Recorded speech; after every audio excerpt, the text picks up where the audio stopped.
Madame la ministre de la Santé, vous allez présenter demain au Conseil des ministres le budget de la sécurité sociale. Vous avez annoncé des comptes sans déficit pour 2017, c'est une première depuis 2001. Mais Madame la ministre, n'oublions pas, comme le disait Jean de La Fontaine dans sa fable Renard et le bouc, en toute chose, il faut considérer la fin. Ainsi, au-delà de ces perspectives positives, il est néanmoins urgent de revoir le financement de nos hôpitaux qui n'en peuvent plus.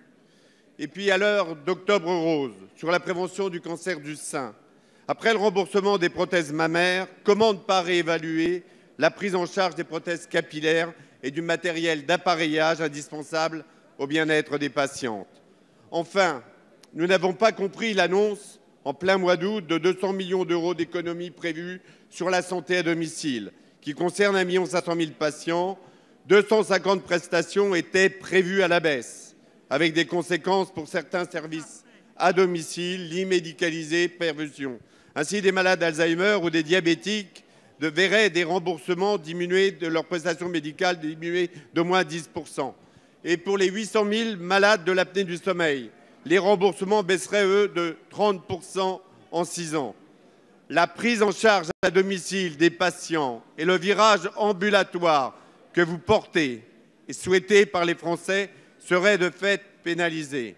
De plus, les entreprises de ce secteur sont dynamiques et créent des emplois qualifiés, non délocalisables, je peux le vérifier sur mon territoire, seraient freinées dans leur développement alors que le chômage remonte. Madame la ministre, vous avez récemment communiqué sur la conclusion d'un accord entre les prestataires de santé à domicile et le Comité économique et des produits de santé sur les tarifs des dispositifs médicaux. Nous en félicitons. Pouvez-vous nous dire ce qu'il en est des mesures annoncées cet été? Je vous en remercie. Merci. La parole est à Madame Marisol Touraine, ministre des Affaires sociales et de la Santé. Merci, Monsieur le Président, Mesdames et Messieurs les députés. Monsieur le député Jacques Krabal, je vous remercie d'avoir salué les résultats en termes de rétablissement des comptes de la sécurité sociale. C'est une première depuis 2001. S'il vous plaît, allez. Et cela s'est fait et c'est un succès. C'est un succès à mettre à l'actif de ce gouvernement et de cette majorité, d'autant plus que cela s'est fait sans rogner les droits de nos concitoyens. Et c'est pour cela, Monsieur le député, que je veux être très précise par rapport à la question que vous posez sur les tarifs concernant certains dispositifs médicaux servis à domicile. Parce que je ne peux pas vous laisser dire, Monsieur le député, que lorsque nous baissons certains tarifs, qu'il s'agisse des dispositifs médicaux ou des médicaments, nous baissons les remboursements pour nos concitoyens. Un accord a été trouvé avec les industriels et les prestataires de santé à domicile. Et donc, je me réjouis que nous soyons ensemble pour aller de l'avant au service des patients.